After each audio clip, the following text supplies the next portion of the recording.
of Illinois at Urbana-Champaign. She is an expert in the area of improving minority health outcomes and teaches a health policy course. Her research examines differences in maternal health outcomes among women in clinics located in Washington, Illinois, and in Brazil. Dr. Tabb Dina received her PhD in social welfare from the University of Washington in Seattle, her master's in social work from the University of Michigan in Ann Arbor, and her Bachelor of Arts in sociology at Eastern Michigan University. She graduated from Medina High School in Northeast Ohio. She now lives in Central Illinois with Matthew Lane, her beloved high school sweetheart and husband. On a personal note, she is the daughter of Music West supportive and hardworking Mr. Ronald Tabb, volunteer yearbook advisor and Music West cheerleader. Ladies and gentlemen, please welcome Dr. Tabb Dina.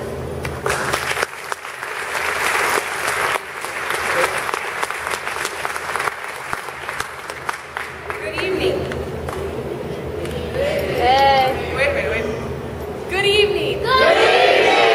Oh, almost. Good evening. Good evening. That's right. All right, Cleveland. I'm told people from Cleveland do great things. So I have high expectations of you tonight. I have 2 points of business before we get started. Graduates, this excludes you, okay? Everyone else in the audience, if you have a smartphone or a device, I want you to document it. Right now, this is history. We are making history. This talented group of young adults is graduating, right? So tweet it, find it, Facebook, Google+, I don't know, whatever you do. Put it out there. Hashtag New Tech West High School, right? Hashtag NTWHS, all right? Put it out there.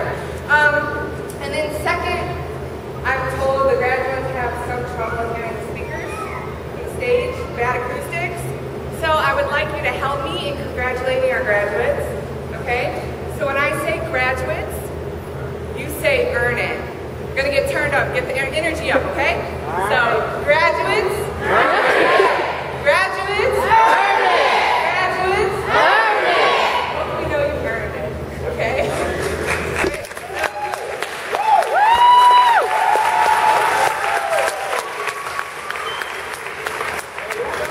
Tonight, it's truly an honor for me to speak with all of you here.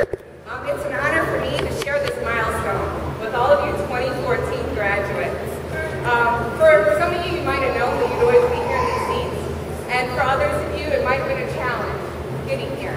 I know for me personally, I didn't know if I'd graduate or not, okay? And I never knew that I would actually finish my high school diploma. For me, there were many times I didn't think I'd complete it all. And I'm going to share some of that with you today, but I'm going to try my hardest not to sound like a Drake song, okay? We know that song. Starting from the bottom, now we here. Okay. That one. So that one. In my current job as a professor at an elite university, I have the privilege to speak with young people every day. And I get to hear about their dreams and their aspirations, their perceived challenges, and it's great.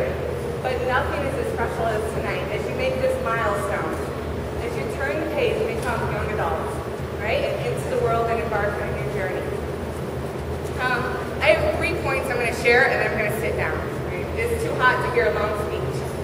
So the first point I want to share with all of you graduates is to trust your intuition.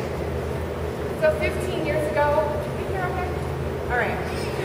Someone? Okay. Audience, can you hear okay? Yes. You can hear. All right. 15 years ago, I was much like you, sitting in these seats. Okay? And I didn't know that I'd make it. Somehow I passed the OJT, right? And I knew that was going to be done, but I didn't know what I wanted to do next. I had some hopes going to college, okay? And I knew that I liked my job as a state testing nursing assistant, but I knew that wasn't going to be forever, okay? And you might know this if you're working jobs. My high school experience was less than ideal. I had a high school guidance counselor that tried to talk me many times out of completing high school. Suggested a GED, or that I should go to vocational school, okay? I didn't do that. I didn't do it because it didn't feel right. You have to know what feels right to you, and that's your intuition. That little voice that no one can describe that you feel inside of you. So this was the mid-1990s, and I didn't fit. My parents were a single parent. I don't know if any of you know that experience. And we weren't wealthy, so we weren't, to typical high school family. But for this point forward, listen to your inner voice. Any of you watch Scandal? Yeah. Any of the audience watch Scandal? Okay, ABC television show. So Olivia Pope, she's awesome. She's the lead character. And she says she always trusts her gut. That's my opinion on you. Trust your gut. You know what's right. For me, I trusted my gut when it took me 6 years to finish my college degree. Right? I trusted my gut when I moved abroad. And trusted my gut when I went back for a college degree. Listen to that feeling inside of you. Only you, right, know what feels right. And trust it from here on forward. Second, I ask you all to follow your passions.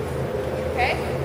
Audience members, I'm sure you have a passion. Maybe you found it or you follow different passions, okay? Each and every one of you in this crowd has an interest. Maybe it's competitive gaming. Maybe it's making Vine videos. Yes? No?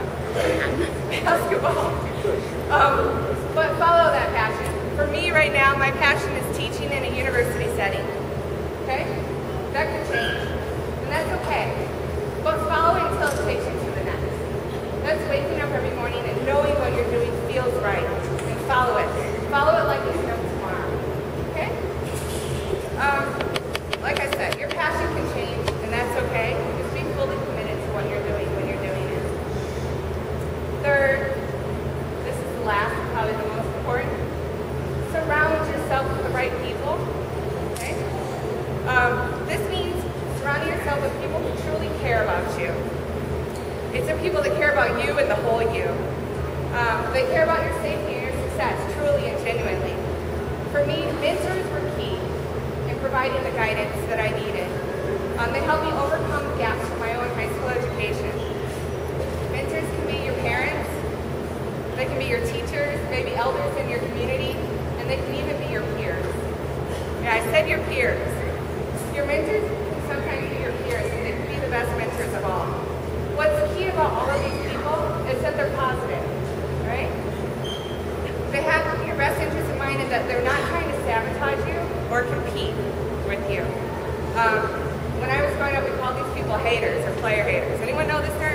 Yeah. Okay. All right, so I'm not talking about them, but people that care about you. Where I come from, we have this term called crabs in a bucket. Okay? So, crabs in a bucket, have you ever seen a bucket of crabs? Okay?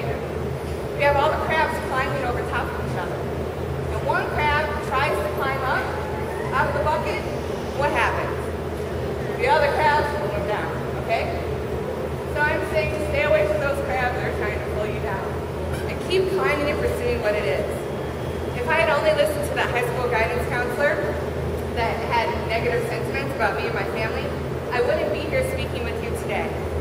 Instead, I listened to a trusted mentor, a teacher in my same high school who was my work study teacher.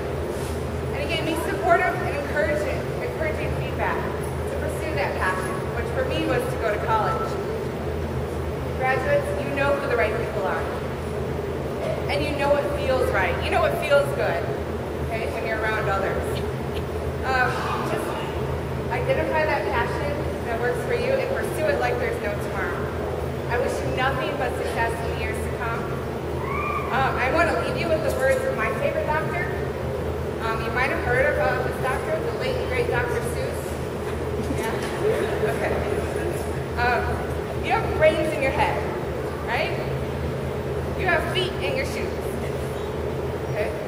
You can steer yourself any direction you